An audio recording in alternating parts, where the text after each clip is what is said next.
Gauripur circle বিষয়া চক্ৰ বিষয়াই আমাক ক'লে আমি ইয়াত আহিছোঁ মত বিনিময়ৰ কাৰণে।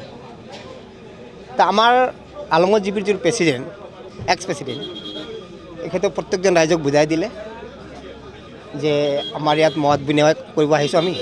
আমি মাটি দিওঁ নিদিওঁ সেইটো কথা নহয়, প্ৰথমতে আমি মত বিনিময় কৰিব আহিছোঁ। আমাৰ প্ৰেচিডেণ্টে চব বুজাই দিলে। তাৰপিছত মই ক'লোঁ ঠিকে আছে। তাৰপিছত মই ক'লোঁ ছাৰ আমাৰ এই ৰাইজৰ হকে মই ক'ব বিচাৰিছোঁ যে আমাৰ ৰাইজ যিখিনি আমাৰ ইয়াত আছে ভূমিহীন মানুহ আছে, পানবাৰী 7 পাৰ্ট 7 আলং পাৰ্ট 7, 9 চব ভূমিহীন মানুহ, লেণ্ডলেছ। তো এইবিলাকৰ আমি সিহঁতক মাটিৰ পট্টা দিয়াৰ কাৰণে বা সিহঁতক ঘৰ মানে প্ৰজেক্টটো যিটো নকৰাৰ কাৰণে নিদিয়াৰ কাৰণে আমি অনুৰোধ জনাইছোঁ। তাৰপিছত দ্বিতীয় কথা হ'ল যে আমি যিটো প্ৰজেক্ট ইয়াত আৰম্ভ হ'ব সেই প্ৰজেক্টৰ বিষয়ে মই প্ৰত্যেকজন ৰাইজক কৈছোঁ যে প্ৰজেক্টটো আফটাৰ অল আপোনালোকৰ লাগে নে নালাগে। প্ৰত্যেকজন ৰাইজে আনএনিমাছলি সৰ্বসন্মতিক্ৰমে কৈছে নহয় আমাৰ প্ৰজেক্ট নালাগে। এইটো প্ৰজেক্টৰ নাম কোৱা নাই, কিন্তু মই থোৰতে মই গম পাইছোঁ এইটো বিদ্যুৎ প্ৰকল্প হ'ব।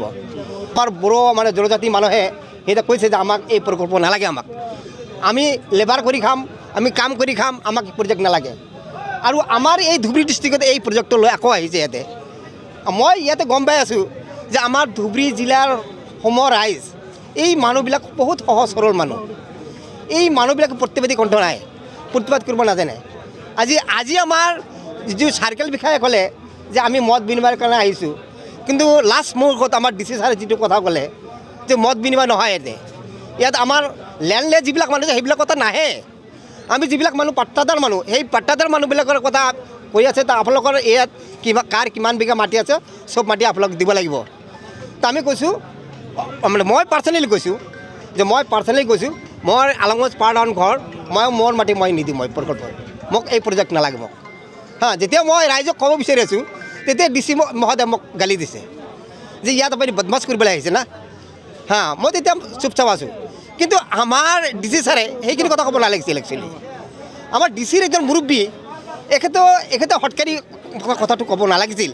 যিহেতু আমি ৰাইজ সৰ্বসাধাৰণ ৰাইজ, আমি এই দেশৰ নাগৰিক, অসম দেশৰ নাগৰিক।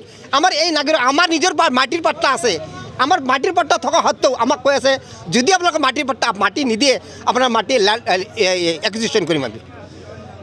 এই কথাটো আমি বহুত দুখ পাইছোঁ। আমি কথাটো ঘৰ বাৰী আছে, আমাৰ ঘৰ বাৰী উঠাই দি কিনে সিহঁতে প্ৰজেক্টৰ কাৰণে মাটি ল'ব।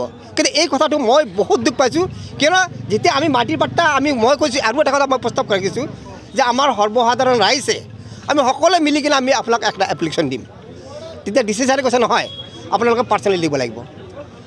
মই তেতিয়া সেই কথাটো ৰাইজক ক'ব বিচাৰিছোঁ যে আপোনালোকে ৰাইজে সকলোৱে মিলি কিনে এটা এপ্লিকেশ্যন দিয়ক। ডি চি ছাৰে কৈছে নহয় আপোনালোকে পাৰ্চনেল কথা আপুনি লিখি দিব।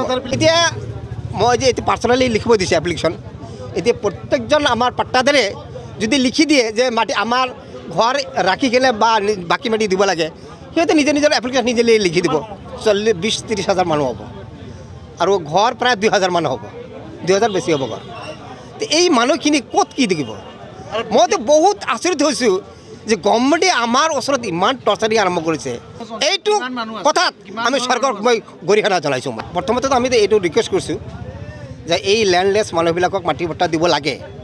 আমাৰ চক্ৰ বিষয়াই কৈছে যে হয় আমি ইয়াত কিবা এটা ব্যৱস্থা কৰিম আমি, কিন্তু ডি চি ছাৰৰ যিটো মানে কথাত আমি যিটো গম পালোঁ, ডি চি ছাৰে এই লেণ্ডলেছ যিবিলাক মানুহ পাহাৰ অঞ্চলত যিবিলাক মাটি আছে সেই মানুহৰ কথাই নাই, ইয়াতে প্ৰশ্নই নাহে। এইবিলাক সিহঁতে মাটি ল'বই সিহঁতে।